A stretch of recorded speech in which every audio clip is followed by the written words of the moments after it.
Welcome back to another episode of The Road to 2200. Here today we're going to play a Carol Khan.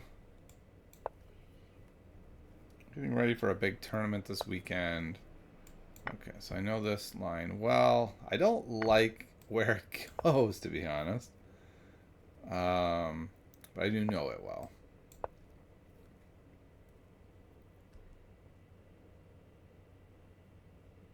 I'm going to assume they're going to go here, and I'm going to go here, and then go here, I'm going to go here. These are just all the normal moves in the line. It's not a lot to say other than this is just theory. I remember when I first started playing this, I thought it was really weird that this knight would move a million times just to move this bishop around. But the game ends up being... I don't know, I don't really like the game for black. We get a fine position, but for some reason I just don't really know how to handle it very well. Okay, so that is sort of a weird move. I don't know what I'm supposed to do against it, though. It feels like I have to just let them take, right? I'm not seeing some way around that. Every one of these squares is covered. I don't think it's right, but I'm also not convinced it's, like, wrong. It might just be fine. I do have this check, which doesn't really accomplish anything. I'm very tempted just to play e6 and carry on with plans. Putting the knight there, putting the bishop here. Usually they end up trading this way. So, I don't know. I really don't see another move other than like e6. I could try to go here, but then when they take, I gotta go there, and it's pretty messy. So I'm gonna go e6, and I don't know. Seems less than ideal. I'm gonna take here. My pawns are pretty good. I've got this open file. If they castle quickly, I'm probably gonna castle queenside. Likely they will also castle queenside. I mean, that's what they usually do in this line, so we'll see. Perhaps, though, I can go here and try to entice them to play c3, and then maybe castle queenside. Actually, normally it's like this. And then if here, then they go here, then they go here, and then the pieces end up coming back. So, I don't know. We'll see what happens. I don't know how much theory this person knows. That move might have been a very intentional, get my opponent out of theory kind of move. I'm not really sure what we're dealing with here. But it seems very odd to me that they did that, and then now they're lost. And they're taking like 30 seconds. And it's like, wait, what? You're the one that did this. Like, this was your plan.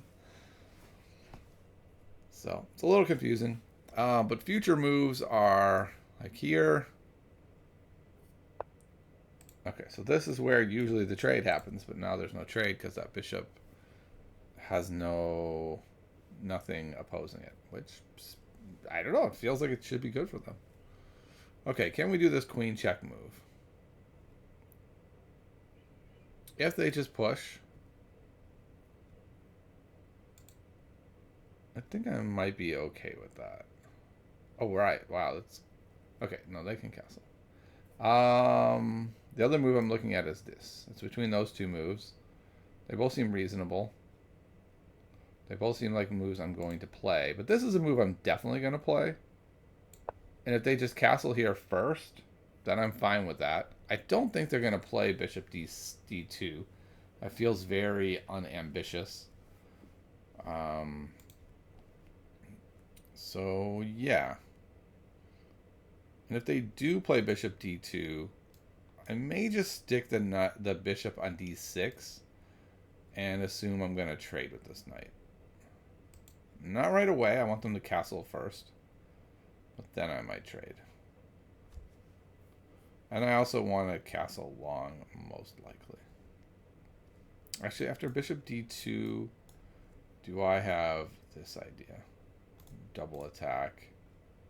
They could put the bishop here, which looks terrible. So I would be pretty happy with that.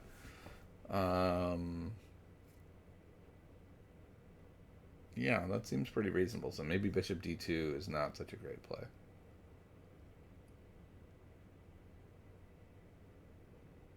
I mean, I don't think it's a great play anyway. I've just, for some reason, I was looking at them maybe doing it. Yeah, okay. That seems more in line with what I would expect. I have this interesting move. This double attack winning the bishop, except the bishop can come back. But if they do, then we're kind of in a version of the main line where I would go here next. Then if there, then I come back. Then if there, then I come back to here. I think I like this idea.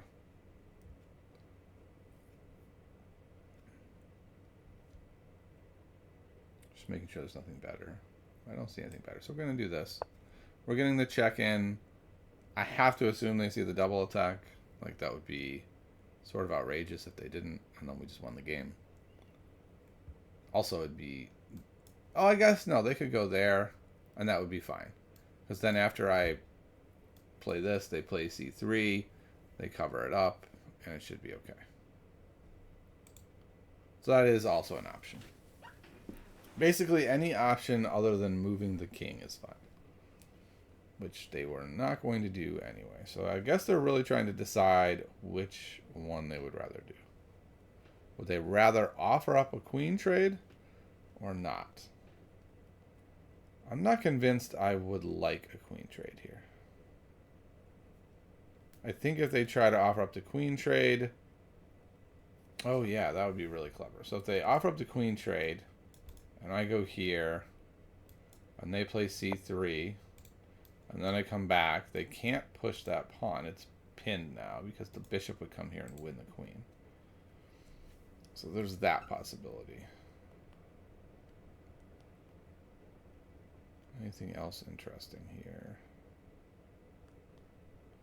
No, it means they have to push c3, actually. Which I kind of like. Yeah, so this forces them to push c3. And then I guess the question becomes, oh, okay, well, where do we want this bishop? I'm thinking here. This is a pretty normal place for the bishop. The only problem is then there's that pin. So it's making me think a little bit more about coming here to d6. They could try to force it off.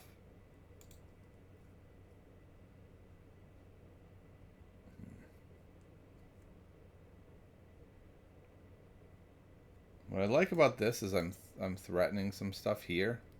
They would have to take this way, but it doesn't really gain me that much. Another interesting thing is now that this queen has moved, this was not available before, and suddenly it is.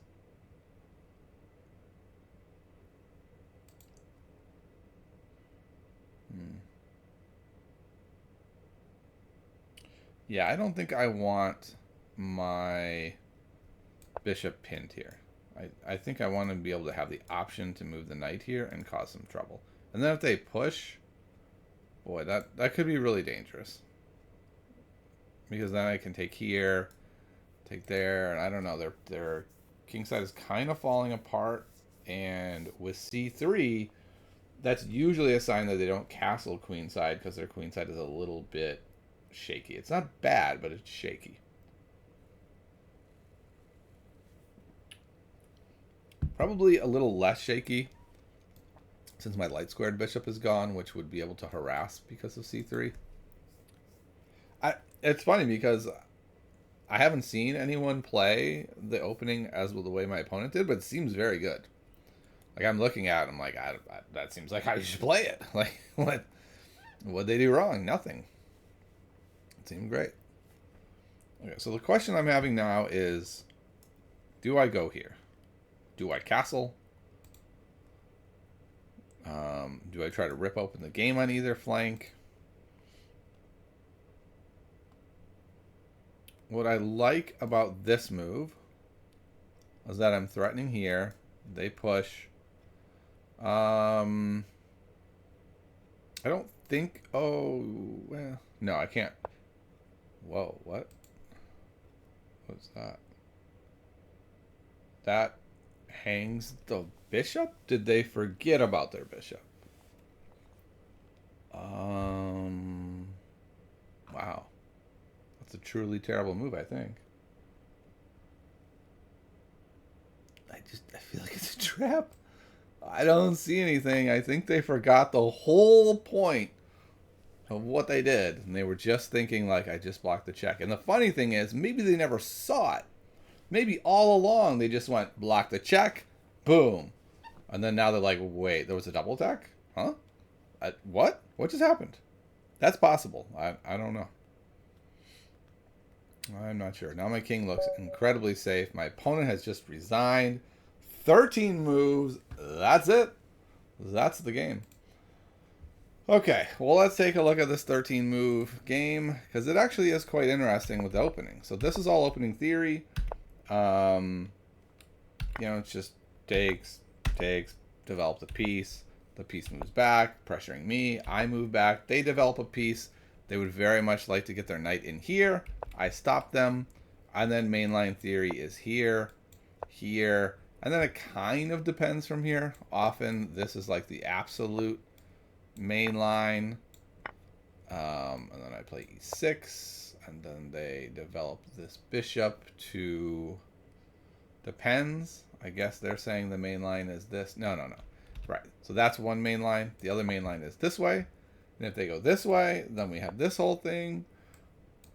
Where we do this, and this, and this, and this, and this, and this. And then they castle. And then I go here, and then I castle short. And like I know all this theory. But I don't love the position we get anyway. So they did this. I've never seen this before. So h4 is played 1,000 times here. And knight h4 is played 22 times. 22 times. Okay. And the number one move here looks to be e6, according to the book. What does the engine say? The engine says that basically what white does here with this move is it gives equality. It's not bad. It's just you are letting black equalize earlier than you should. And I guess maybe an easy way to look at it would be like, we both, like I moved here. I moved several times to get there, but with the knight. And then what you're doing is you're giving me a free tempo. So I get a free tempo to take the piece. And then, so I got one tempo and an open file for you taking the piece. And I guess the question is that worth it, right? Is the trade-off of getting the bishop off the board worth it? And I don't know. It doesn't seem like it. Okay, so they went there. I did this check, which the engine likes. The engine says they should block that way. Ooh. And then the engine likes here. Queen d5. Putting some pressure on. Oh, that's a lot of pressure. Look at this. There's not a way to hold this all together, is there? They play c3. I come in here. They probably castle long. And it's a bit of a poison pawn situation where it looks like I can easily get out. And I'm just up a pawn. So I really missed a big opportunity there, right? So I played well up to here. And then this is not great. I missed that opportunity. And then they went there. And then the game ends. So what I thought they would do is perhaps here. And then my idea was maybe here, right? I was definitely considering that. Another good idea here is to go here and just, we're really piling up. It's nothing, like it's not a real attack, but it's something a little bit scary looking. And then, interestingly, the engine likes me castling short here. I very much feel like this is a position where I would want to castle long. What happens if we go here? This looks pretty strong to me. They play there. We just come back. Engine says they would just put their knight in the center. I'm going to take it. They're going to take back. And then it's like, yeah, look at all this. Look at all this. But just this one little setup is crushing my dreams and I can't get through. That's kind of annoying. That is kind of annoying, and the engine says it's equal, and you don't get in there. So, interesting stuff. I played. What I'm happy about this game is that my opponent played a very weird move. I didn't try to punish it. I didn't freak out. I just said, let's play normal chess. Played normal looking moves. And had a totally fine game. Maybe the slightest of edges. And then my opponent made a huge blunder and threw it away. So, first thing is well played in the opening. But then the second thing is really a takeaway from my opponent. Like, you have to see everything a move is doing, right? So it feels like either they didn't see this was a double tech, they just saw it as a check and got lucky that it worked out for them, or later they just forgot. And also, what is with this move anyway? What do you like? That just feels like a bad move regardless. I don't understand that move. So that's it. That's a short one. I hope you enjoyed this one, and I'll see you next time on the road to 2200. We're almost back to 2000.